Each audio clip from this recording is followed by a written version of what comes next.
State your name for the record. Elvie Gonzalez. Elvie, you are my paralegal, and we do a lot of owner finance closings. And I'd like you to go over kind of our checklist to help folks determine whether or not wraparound owner finance transactions is for them. Okay?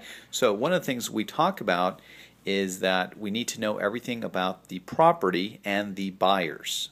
Okay? So what's first on our list there? Verifying and writing a buyer's down payment funds.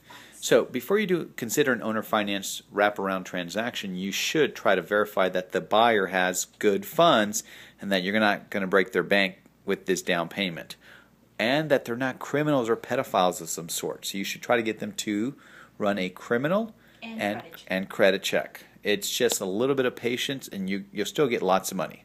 What's second on our list? Order payoff or reinstatement figures, and they have to be good for 15 to 30 days. That is correct. A lot of folks are going to deed their properties to investors, or even for that matter to a new buyer, because they're behind on their mortgages. So it's important to know what you're getting involved with. What's third on our list? Actually, we need a disclosure. It's called a 5.016 disclosure, filled out and signed, and we have to wait 7 days afterwards to finalize the contract. Now, Texas Property Code 5.016 states that anytime you sell a property that's encumbered by a lien, you have to get both sides to sign off a disclosure. We are big proponents of disclose, disclose, disclose. What's third on our list? Obtain existing survey from seller or title company where they last closed. Right. We try to get that to the buyers just so they have everything, and if they don't, they might even want to order one so they know what they're buying as far as the property lines. What else you got? We need to have an insurance notice, or if not, acquire one. Right. We encourage buyers to become an additional insured on the existing insurance, or obtain a new policy with the seller as an additional insured. That way when the current lender sees what's going on, they don't freak out. What else you got? We need to figure out if there's an HOA. It's very important for the new buyer to know. Yeah, what their fees are, the transfer fees, all that good stuff. What else?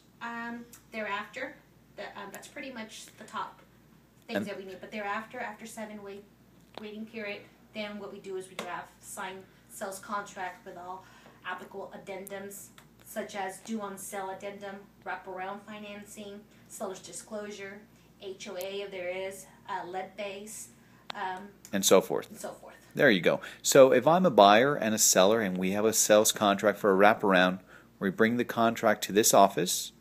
We're at 3201 Cherry Ridge in San Antonio, Texas, Suite C as in Charlie 300. Our phone number is 468-1831, area code 210. Show them your business card. That's good. Yeah. So they bring in the contract in, you receipt it, we deposit their earnest money. Show that right there, stand by. Hold on. It's going to, something like that. There we go. Anyway, our website is maaslawfirm.com. That's MAAS lawfirm.com. So once we get the contract, we start processing it. We get all the forms, all the disclosures, the settlement statement, and we go forth to prepare for the closing. We try to at least ask for a minimum of 1 week. What else is on our list there? Pretty much we need to go ahead and what we also need to get is a current statement from the bank. Right. Or the payoff for reinstatements. We talk about that. We want to verify it. All parties sign and execute contract. Yep. Deliver contract with all forms to attorney's office and schedule closing. Yep. Inform all parties of closing and any changes. And then we need to do a prelim HUD to all parties so they know what needs to bring to the closing. There you go. One of the things we run into as far as problems is when one party tries to tell us to do something without the other party's consent. So we will not do that.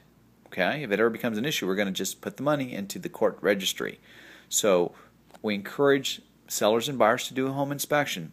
Do a typical real estate transaction, but don't ask us to do something arbitrary. We harp on that. We need good quality funds with a cashier's check so that we can transact it. And oh yeah, who gets payments from the buyer? Not the seller, but we encourage them to use a note servicing company. Who's that? I use Evergreen Note Servicing Company. All right, and they can accept payments in 5 different categories, whether it's ACH, wiring, mailing, any number of things. That service is pretty inexpensive, and both parties can split that fee of $12. Right. So the good news is the seller never touches the money.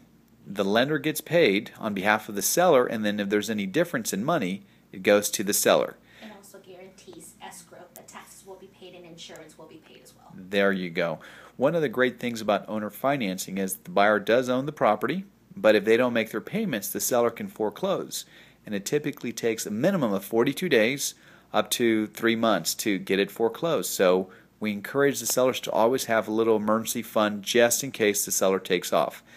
And one last really big piece of advice is make sure you get at least 10% down just in case the buyer screws up the place. Okay? And don't count your chickens till they're hatched.